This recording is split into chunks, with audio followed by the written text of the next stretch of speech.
अस्सलाम वालेकुम एवरीवन। आज हम डिस्कस करेंगे एक बहुत ही फेमस बुक की समरी जिसका नाम है द अनार्की। द अनार्की को लिखा है विलियम डालरैम्पल ने। ये एक स्कॉटिश हिस्टोरियन है और इन्होंने अपनी ज़्यादातर जो किताबें हैं वो सब कॉन्टिनेंट पे लिखी हैं, जिसमें अफ़गानिस्तान की हिस्ट्री हो गई, सब कॉन्टिनेंट की, इंडियन सब कॉन्टिनेंट की हिस्ट्री हो गई, इंडिया की हिस्ट्री हो गई। इनकी बुक्स को मोस्ट ऑथेंटिक जो एक अकाउंट है ना इस सब कॉन्टिनेंट की हिस्ट्री का, वो माना जाता है। सो दे आर रिलायबल। सबसे पहले हम डिस्कस करेंगे ऑथर के बारे में। ऑथर का नाम है विलियम डालरैम्पल। जैसा कि मैंने आपको बताया कि ये एक स्कॉटिश हिस्टोरियन है, दिल्ली बेस्ड है। जो इनकी इसके अलावा बुक्स हैं जो इन्होंने लिखी हैं, पहले ये ट्रैवल पे लिखते होते थे, लेकिन उसके बाद इन्होंने हिस्ट्री पे लिखना शुरू कर दिया। तो जो इनकी बुक्स हिस्ट्री पे हैं उनके ये नाम आपके सामने हैं, जिसमें वाइट मुगल्स हैं, द लास्ट मुगल्स हैं, 9 लाइव्स हैं, जिसमें in the search of sacred in the modern India, return of a king जो कि अफ़गानिस्तान पे है, और इसी तरह कोहिनूर द अनार्की। तो इन्होंने कोहिनूर डायमंड पे भी एक बुक लिखी है जो कि बहुत ही ज़्यादा रिलायबल है, और जो उसके अलावा जो अनार्की है जिसको आज हम डिस्कस करेंगे। सबसे पहले हम इस बुक के टेबल ऑफ कंटेंट्स डिस्कस करेंगे। इस बुक को बेसिकली 9 चैप्टर्स में डिवाइड किया गया है। ये उन चैप्टर्स के नाम हैं। हम इस बुक की समरी को चैप्टर वाइज डिस्कस करेंगे। फर्स्ट चैप्टर में क्या हुआ, सेकेंड चैप्टर में क्या हुआ। फर्स्ट चैप्टर जो है वो 1559 है, जिसमें बिल्कुल स्टार्ट में बताया जाएगा कि ईस्ट इंडिया कंपनी कैसे बनी, और जो इसका लास्ट चैप्टर है द कॉर्प्स ऑफ इंडिया, उसमें बताया जाएगा कैसे ईस्ट इंडिया कंपनी ने जो सब कॉन्टिनेंट में एक इतना रिचेस्ट लैंड था इंडिया, उसको कैसे बिल्कुल खोखला कर दिया, कैसे मुग़ल एम्पायर को ख़त्म कर दिया, और इसके अलावा जो उसमें मराठास का रोल, नवाब्स का रोल, जो निज़ाम का रोल, ये सारे रोल्स हम डिस्कस करेंगे। So let's start with chapter number 1। The name of the chapter is 1559। इसमें बताया गया है कि कैसे ईस्ट इंडिया कंपनी बनी। 1599 में ईस्ट इंडिया कंपनी एक जॉइंट स्टॉक कंपनी के तौर पर क्रिएट की गई, और इसको बेसिकली इसको क्रिएट करने की वजह यही थी कि जो ईस्टर्न साइड है, ईस्ट इंडिया है, यहाँ पे जाके ट्रेड की जाए। जो ब्रिटिशर्स थे वो वैसे भी ट्रेड के लिए कैरिबियन की तरफ जा रहे थे, इधर उधर जाते थे, तो अब उन्हें लगा कि बहुत ज़्यादा पोटेंशियल है इंडिया में, तो उन्होंने क्वीन को पार्लियामेंट में जाके ये वाली पिटीशन दायर की कि हमें एक कंपनी बनाने की वो अलाउ किया जाए, और हम वहाँ जाके ना ट्रेड करना चाहते हैं इंडियंस के साथ। क्वीन विक्टोरिया ने इसको रॉयल चार्टर साइन किया और इस कंपनी को बनाने की इजाज़त दे दी गई। तो जो सबसे पहली ब्रिटिश ट्रेड फोर्सेस थी जो इंडिया आई थी 1599 में, 1600 में ये कंपनी बनी, लेकिन 1608 में जो कैप्टन विलियम हॉकिंस हैं वो पहले बंदे थे जो अपनी ट्रेड फोर्सेस के साथ इंडिया आए, और वो उन्होंने बहुत ज़्यादा कोशिश की कि वो जहांगीर से मिले। और फिर जब उनकी जहांगीर से बातचीत हुई तो जहांगीर बहुत बिल्कुल भी कोई ख़ास इम्प्रेस नहीं था विलियम हॉकिंस से, तो यहाँ तक ये बात ख़त्म हो गई।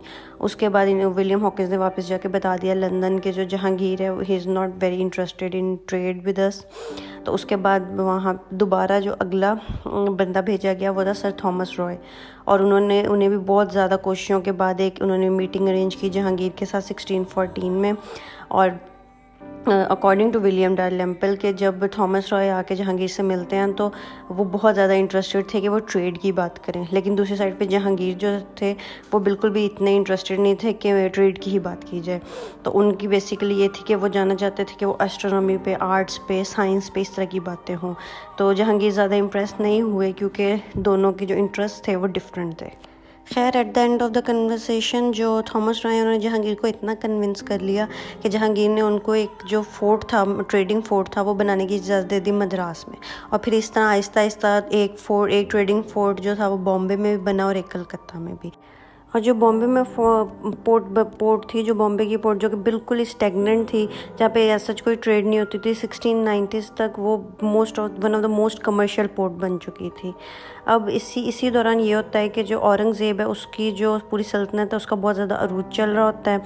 1690s के बाद की बात है ये, और औरंगज़ेब ने ना बहुत ज़्यादा उसकी ये एम्बिशियस एक वो एम्परर था, तो उसकी ये सोच थी कि मैं ज़्यादा से ज़्यादा कॉन्केस्ट करूं। और पहले जो है, आपको पता होगा अगर आप इंडियन मैप देखें तो जो मुग़ल एम्पायर था वो नॉर्थ में था, मतलब ऊपर वाली साइड पे उनके पास सारी ये वाली जगह थी। तो जो औरंगज़ेब था वो इसको साउथ तक ले गया, दक्कन में ले गया। दक्कन में बीजापुर और गोलकोंडा इस टाइप के जो स्टेट्स थी उन पे उसने कब्ज़ा करना शुरू कर दिया। लेकिन इसका नुकसान ये हुआ कि वहाँ पे से ऊपर से रेजिस्टेंस मूवमेंट्स भी उठना शुरू हो गई, और सबसे ज़्यादा जिन्होंने रेजिस्ट किया वहाँ पे वो थे मराठास। और इसी तरह मराठास के एक लीडर जो कि बहुत फेमस उस टाइम पे के माने जाते हैं, उनका नाम है शिवाजी भोंसले। खैर, इसी चीज़ के चलते चलते 1707 में औरंगज़ेब की डेथ हो जाती है, और औरंगज़ेब अपने पीछे कोई भी अपना वारिस नहीं छोड़ के गया होता है। 1717 आते आते 4 डिफरेंट जो एम्परर्स हैं वो थ्रोन पे बैठते हैं, जो वहाँ पे किंग मेकर्स हैं, जिन्हें सैयद ब्रदर्स कहते हैं। वो इसमें बहुत अपना कोर्ट में रोल प्ले करते हैं, जिसको मर्जी किंग बना देते हैं, जिसको मर्जी उतार देते हैं। तो बहुत ज़्यादा अनार्की की सिचुएशन फैल जाती है। आसपास की जो भी रियासतें होती हैं वो ये देखती हैं कि जो मुगल्स हैं अब वो बहुत ज़्यादा वीक हो रहे हैं, अंदर ही अंदर उनके एक सिविल वॉर जैसी सिचुएशन चल रही है। तो वो जो होते हैं वो मुगल्स को अपना रेवेन्यू देना बंद कर देते हैं। अब जो दिल्ली है, मतलब कैपिटल है, वो तो रेवेन्यूज़ पे चलता था। लेकिन उस टाइम पे भी एक बंदा था मुर्शिद कुली खान, जो कि नवाब ऑफ बंगाल था उस टाइम पे। ही वॉज, मतलब उसको इनको इसलिए किया जाता है क्योंकि he was one of the most loyal servants of the Mughals. इन्होंने एंड तक भी जो भी रेवेन्यूज़ बंगाल के होते थे वो हमेशा दिल्ली भेजे हैं। और भेजते भेजते इसमें ये यहाँ तक हो गया है कि लोग इनको नापसंद करना शुरू हो गए थे कि इस कदर हार्श रूल्स के वहाँ आपको टैक्स देना, और ये सब की वजह से। इसी दौरान जो वहाँ पे बहुत फाइनेंशियल, ये बहुत स्टेबल लोग होते थे, उनको सेठ कहा जाता था। जगत सेठ, वहाँ पे एक सेठ थे जो कि बहुत फाइनेंशियली स्टेबल थे। इसके बाद ये होता है कि जब अब मुगल्स में कोई भी वारिस नहीं था, बार बार जो किंग्स थे वो आ रहे थे, उसी दौरान फिर एक किंग आता है जिसका नाम है मोहम्मद शाह, जिनको मोहम्मद शाह रंगीला या कलरफुल या मैरी मेकर के नाम से याद किया जाता है, क्योंकि उनकी जो नेचर थी वो बहुत ज़्यादा रंगीन मिजाज थे और बिल्कुल भी अपनी सल्तनत पे कोई ऐसा सच वो गौर नहीं कर रहे थे। तो इसका जो सबसे ज़्यादा फ़ायदा है वो मराठास ने उठाया। 1737 में जो मराठा लीडर था बाजीराव, उसने एक रेड की on the outskirts of Agra, और मतलब आगरा को अच्छे तरीके से लूट लिया। उसी दौरान जब मोहम्मद शाह को पता चला कि ये सब कुछ हो गया है, तो उसने अपने 2 जनरल्स, उसके बहुत फेमस जनरल्स से, एक नवाब सादत खान और एक निज़ामुल मुल्क, उसने इन दोनों को बताया, और ये दोनों आ जाते हैं दिल्ली बाजीराव से लड़ने के लिए। लेकिन स्टिल ये बहुत ज़्यादा, इनको वेटरन जनरल्स कहा जाता है, कि मतलब कि जो माहिर होते हैं, जब बहुत अरसे से जंगें लड़ रहे होते हैं। लेकिन बाजीराव जो मराठास है वो इनको डिफ़ीट कर देते हैं और वो जीत जाते हैं। खैर, इस वक्त इन सबको ये नहीं पता होता कि जब इनके आपस में इंडिया में ये वॉर चल रही है, इसमें कुछ लोग ऐसे भी हैं जो बाहर से आके इस सारी चीज़ का फ़ायदा उठाना चाहते हैं। और इसी तरह हुआ, जिस बंदे ने ये सबसे ज़्यादा फ़ायदा उठाया उसका नाम है नादिर शाह, जो कि पर्शियन खुरासान में रहते थे, ईरानी एक किंग है। 1737 में इन्होंने भी, ये भी दिल्ली आए, और कहते हैं कि जब ये वहाँ से इस्फहान, जो कि ईरान में का सिटी है, जब वहाँ से निकले तो ये कहा जाता है कि इन्होंने कहा था कि he is going to pluck some golden feathers from the Mughal peacock. एक पीकॉक थ्रोन था जो कि जहांगीर ने बनाया था, जो कि बहुत ही फेमस थ्रोन था और बहुत खूबसूरत था।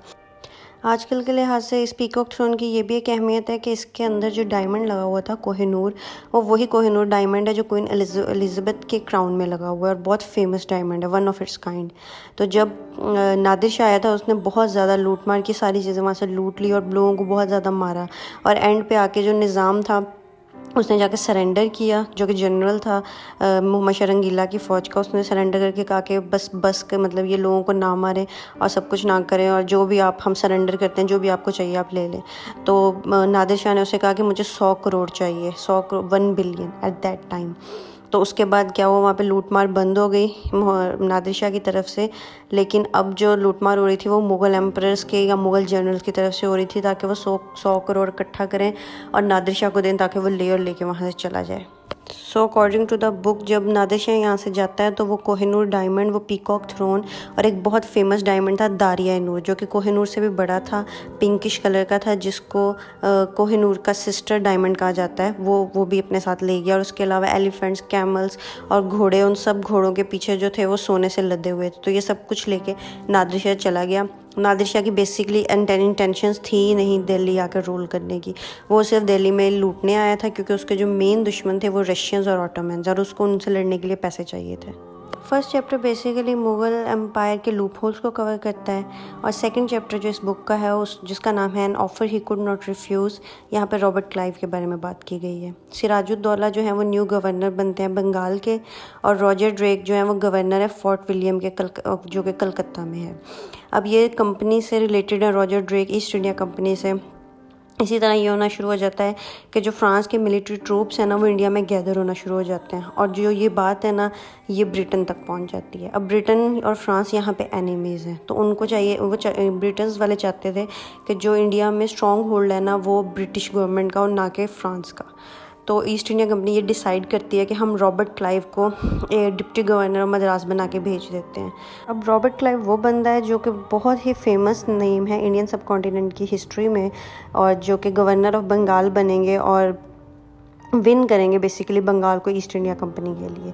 इसी वजह से जब पार्लियामेंट में रॉबर्ट क्लाइव को ये ऑफ़र दी जाती है कि he is going to India, तो वो रेडीली एग्री कर जाते हैं, क्योंकि इसीलिए इस चैप्टर का नाम है an offer he could not refuse, because he wasn't doing anything very important in Britain. So उनको एक बहुत ही अच्छा मौका मिल गया। और कहा जाता है कि जो रॉबर्ट क्लाइव है वो बचपन से एक बहुत वायलेंट किस्म के चाइल्ड थे, तो उनके फादर भी यही चाहते थे कि ये ब्रिटेन से निकल के कहीं और जाएं जहाँ पे अगर ये इस तरह की हरकतें भी करें कोई तो एज सच कोई प्रॉब्लम ना बने जो कि ब्रिटेन में बन सकती है।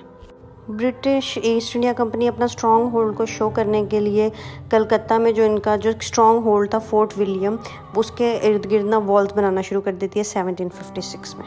और जो गवर्नर ऑफ बंगाल है सिराजुद्दौला, उनको ये बात बिल्कुल पसंद नहीं आती और वो ईस्ट इंडिया कंपनी को पसंद भी नहीं करते होते।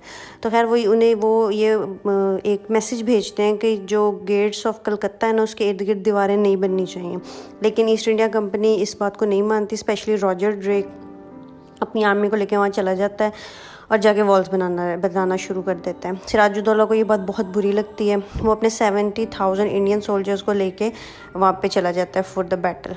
अब रॉजर ड्रेक को नहीं पता होता कि सिराजुद्दौला इतना सीरियस है कि वो सच में अपने बंदे लेके आ जाएगा, लेकिन एट द एंड क्या होता है कि सिराजुद्दौला अपने 70,000 बंदे लेके आ जाता है और रॉजर ड्रेक की आर्मी में सिर्फ 515 आदमी होते हैं और ये कोई मुकाबला नहीं था। खैर वहाँ पे बैटल होती है, जो रॉजर ड्रेक की आर्मी है वो हार जाती है और जो उसमें से ये कहते हैं कि जो 300 बंदे हैं वो सिराजुद्दौला के जो आर्मी है वो उन 300 फॉरेनर्स को जो ईस्ट इंडिया कंपनी के एम्प्लॉयज़ हैं उनको एक ब्लैक होल में बंद कर देती है जहाँ पे एक छोटी सी विंडो होती है और वो सब सफोकेशन से मर जाते हैं।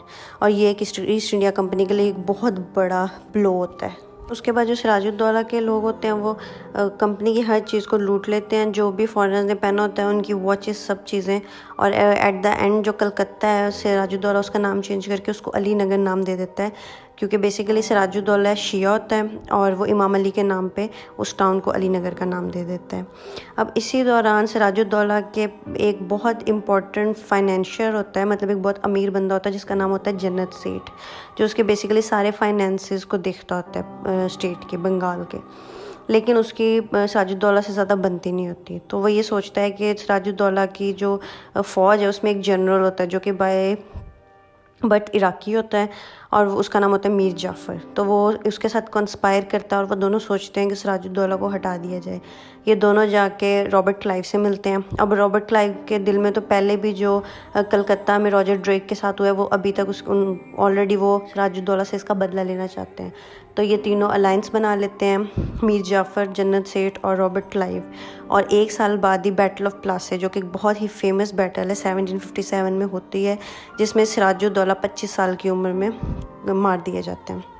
बेसिकली सिराजुद्दौला भी एक कॉम्पिटेंट लीडर थे, लेकिन उनके बेसिकली जब बैटल स्टार्ट होती है बैटल ऑफ प्लासे तो बारिश शुरू हो जाती है। अब जो नवाब्स थे इनको इतना नहीं पता था कि इनको अपने जो कैनन्स हैं उनको ड्राई रखना है, लेकिन जो फॉरेनर्स थे जो ईस्ट इंडिया कंपनी के एम्प्लॉयज़ थे वो इस बात से बहुत अच्छे से वाकिफ़ थे। तो बेसिकली मानसून रेन ने इसमें थोड़ा सा किरदार अदा किया और सिराजुद्दौला को कत्ल कर दिया गया। और इसी स्टोरी की वजह से जो मीर जाफ़र हैं वो एक फ़ेमस ट्रेटर के तौर पर जाने जाते हैं।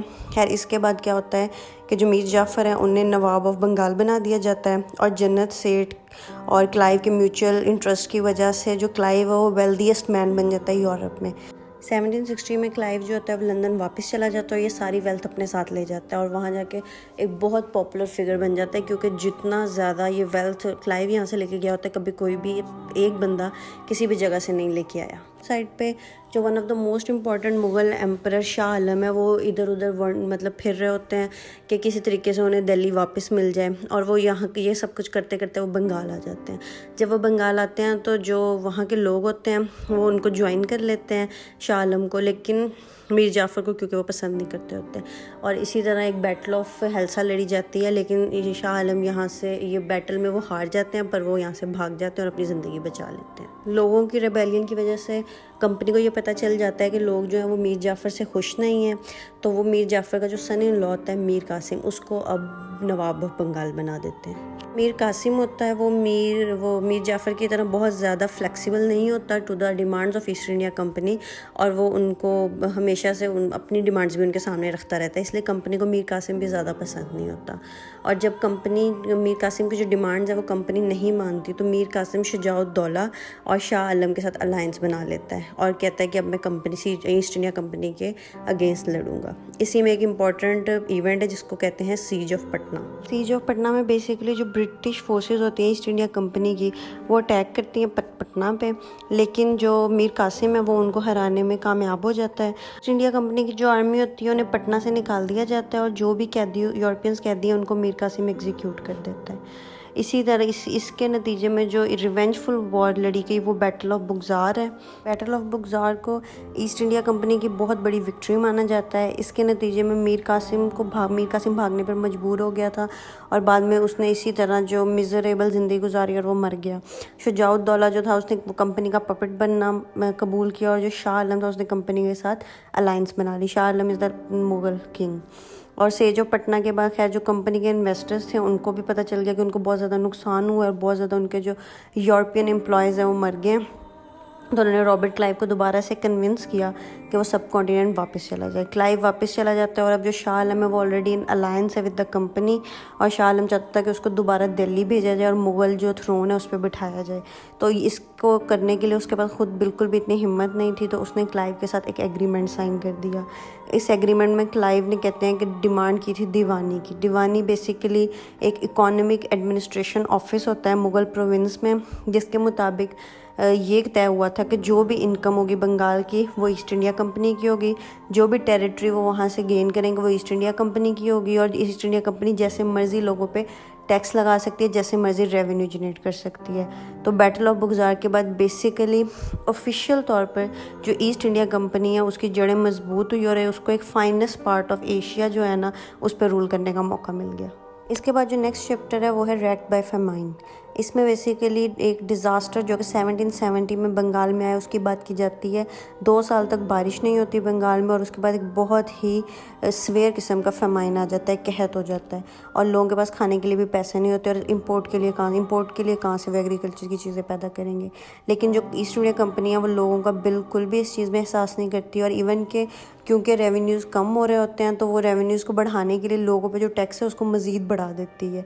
इतने ज़्यादा लोगों पे टैक्सेस होते हैं कि सिर्फ टैक्स पैसे ना होने की वजह से और फूड ना होने की वजह से 1.2 मिलियन बंगालीज जो हैं वो मर जाते हैं। दूसरी साइड पे यूरोपियन में एक फाइनेंशियल क्राइसिस होता है 1772 में, जिसमें जो कंपनी के स्टॉक है ना उसकी वैल्यू मज़ीद गिर जाती है। अब ये सारी चीज़ें लंदन पार्लियामेंट में बैठ के डिस्कस होती हैं, और ये कहा जाता है कि जो रॉबर्ट क्लाइव है ना उसने बिल्कुल भी इस मामले को सही से हैंडल नहीं किया। वही क्लाइव जिसकी इतनी ज़्यादा जिसको अडोर किया जाता था, जिसको एडमायर किया जाता था, जिसको 2 बार सब कॉन्टिनेंट में भेजा गया, उसको अब ब्रिटेन में लॉर्ड वल्चर के नाम से बुलाना शुरू कर दिया लोगों ने। क्लाइव को पार्लियामेंट में बुलाया जाता है और उसे क्वेश्चन किया जाता है। बहुत स्ट्रिक्ट क्रिटिसिज्म तो नहीं होता लेकिन काफ़ी ज़्यादा होता है। तो इसमें एक फेमस सी बात है जो क्लाइव के नाम से मशहूर है कि क्लाइव ने कहा था कि leave my honour take away the fortunes. खैर जो भी होता है 1774 में जो रॉबर्ट क्लाइव है वो सुसाइड करके अपनी जान ले लेता है। वो अपनी जगुलर वेन को काट देता है, मतलब अपना थ्रोट जो है वो अपना गला काट देता है और मर जाता है। और इसकी बेसिक वजह ये क्रिटिसिज्म ही था। तो कैसे एक बंदा जिसने बंगाल को विन किया ईस्ट इंडिया कंपनी के लिए, एट द एंड उसका ये फेथ लिखा गया कि वो ऐसे मर गया। और अकॉर्डिंग टू विलियम डैरलैम्पल, और ये बुक कहते हैं कि जो क्लाइव को दफन किया गया वो एक अननेम्ड ग्रेव है, उसके ऊपर उसका नाम भी नहीं है। So that's how his life ended। Chapter हम नेक्स्ट डिस्कस कर रहे हैं वो है द डेसोलेशन ऑफ दिल्ली। ये 7 चैप्टर है इस बुक का। इसमें ये बताया गया है कि जो शाह आलम है वो, जैसा कि मैंने आपको बताया था कि वो इधर उधर वंडर कर रहे थे और वो चाहते थे कि दिल्ली उन्हें वापस मिल जाए, लेकिन अभी तक इसका कोई एज सच उनके लिए कोई पॉसिबल प्रॉस्पेक्ट्स बन नहीं रहे। तो अब उन्होंने क्लाइव के साथ भी एग्रीमेंट कर लिया, उससे भी कोई बात नहीं बनी। वो सिराजुद्दौला के पास भी गए थे, मीर जाफ़र के पास भी गए थे, वहाँ पे भी कोई बात नहीं बनी। तो अब उनके पास जो आखिरी ऑप्शन बचा था ना वो था मराठास। अब मराठास औरंगज़ेब के टाइम पर तो एक गुरिल्ला फाइटर्स थे, लेकिन अब वो एक बहुत स्ट्रॉन्ग उनका होल्ड हो चुका है और अब वो एक बहुत एक पावर के तौर पर उभर चुके हैं। तो Shah Alam at the end क्या होता है कि मराठास के साथ अलायंस कर लेते हैं और उनको कहते हैं कि मुझे थ्रोन तक वापस पहुंचाएं। तो जो मराठास होते हैं वो अब उनको प्रॉमिस कर देते हैं। यही वजह है कि आप लोगों ने अक्सर पढ़ा होगा कि 18th सेंचुरी में मराठास का बहुत ज़्यादा रोल था मुग़ल एम्पायर में, और इसी वजह से जो शाह वलीउल्लाह हमारे एक बहुत फेमस स्कॉलर गुजरे हैं, तो उन्होंने भी बहुत ज़्यादा इस बारे में लिखा है और वो इस चीज़ से खुश नहीं थे कि जो मराठाज़ हैं वो इतना कोर्ट में क्यों आ रहे हैं और उनका मुग़ल्स जो एम्परर्स हैं उनके ऊपर इतना असर व रसूख क्यों है। खैर, मराठास की मदद की वजह से शाह आलम को अपना थ्रोन वापस मिल जाता है, पीकॉक थ्रोन। और उन्हीं के जो कोर्ट में, शाह आलम के कोर्ट में एक जनरल होता है, बहुत टैलेंटेड जनरल होता है, उसका नाम होता है नजफ़ खान। वो शाह आलम की बहुत ज़्यादा हेल्प करता है, जो भी एरियाज शाह आलम और मुग़ल्स के जो उससे रूल से बाहर जा चुके हैं उनको वापस लाने के लिए।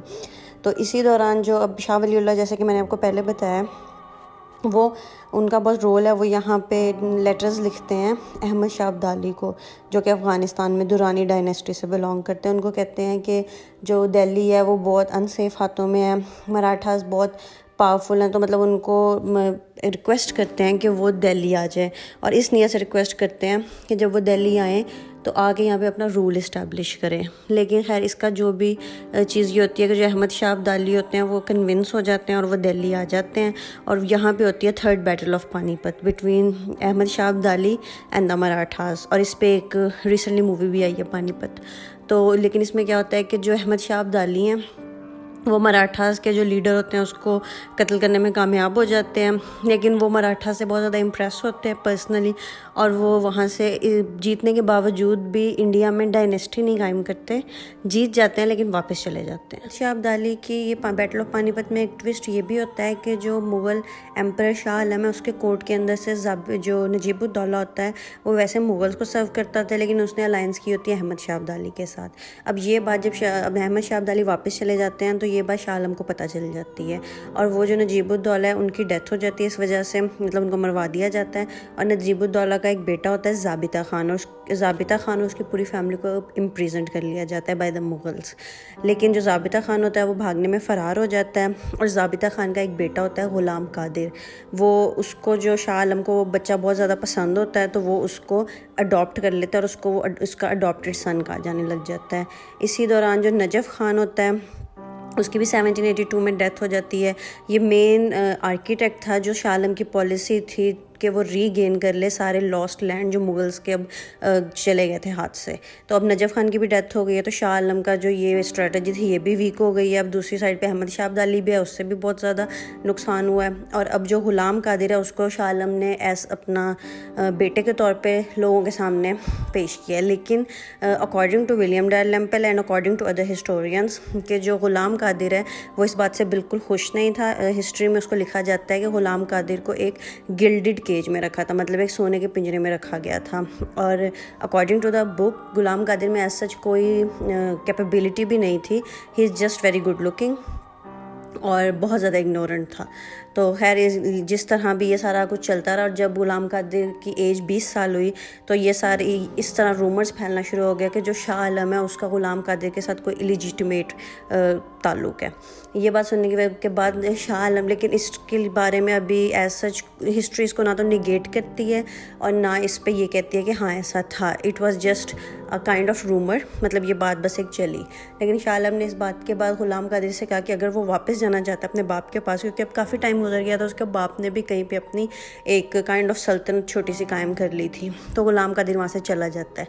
लेकिन ग़ुलाम कादिर के जो दिल होता है उसमें अब बहुत एक रिवेंज होता है शाह आलम के लिए और बाकी सब के लिए भी। तो वो 1788 में गुलाम कादिर इस बात का फ़ायदा उठाता है और वो जो शाह आलम का कोर्ट होता है उस पर हमला कर देता है।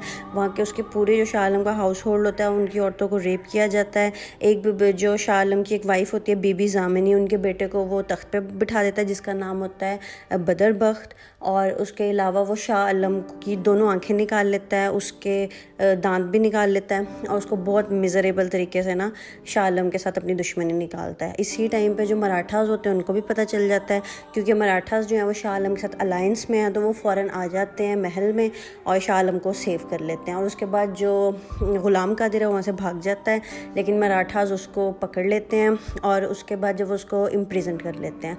अब जो मराठास का लीडर होता है उसको शाह आलम लेटर लिखते हैं कि मुझे ग़ुलाम कादिर की दोनों आंखें चाहिए, मतलब रिवेंज के तौर पे।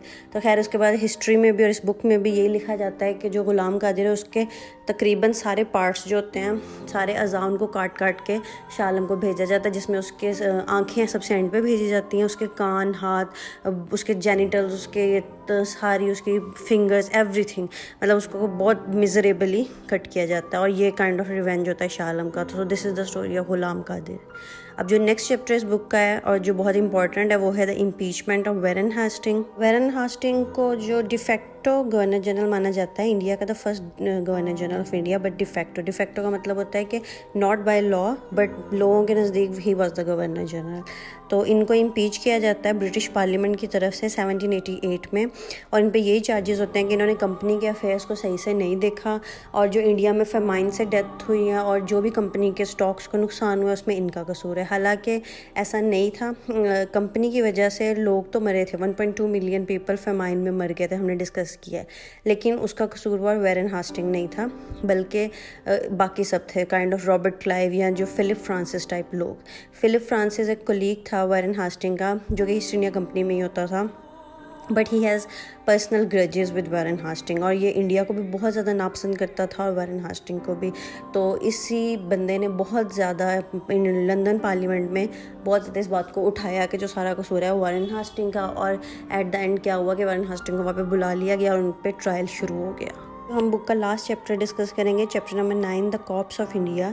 इसमें सबसे पहले ये डिस्कस किया गया अमेरिकन रेवोल्यूशन। 1776 में अमेरिकन रेवोल्यूशन आई थी, और उसमें बेसिकली यही था कि जैसे ब्रिटिश जो है वो इंडियन सब कॉन्टिनेंट में आके लोगों को एक्सप्लॉइट कर रहे हैं, वैसे ही अमेरिका में भी कर रहे थे।